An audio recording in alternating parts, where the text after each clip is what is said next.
Can God be lower than angels? Created the angels. So he could never be lower than angels, right? Right.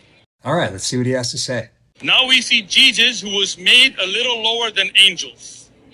So earlier you agreed that God cannot be lower than angels. He created the angels. Created the angels. The verse that he's ripping out of context here is Hebrews 2:9, where it says that for a little while Jesus was made lower than the angels. But what he won't show you is Hebrews 1, that Jesus is the exact imprint of God's nature and is much superior to the angels. So the question is, why did Jesus become lower than the angels for a time?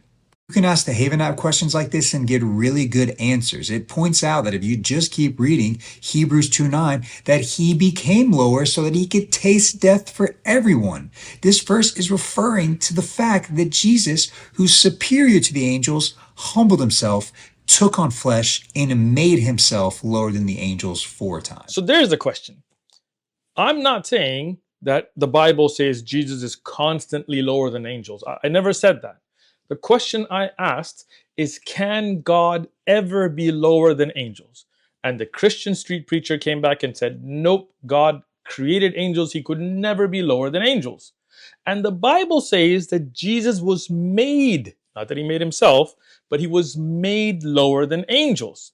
Now, I'm not saying that other parts of the Bible may not praise Jesus to be higher than angels. Of course, I believe that the Salihin, the pious, are higher than angels. All the prophets are higher than angels.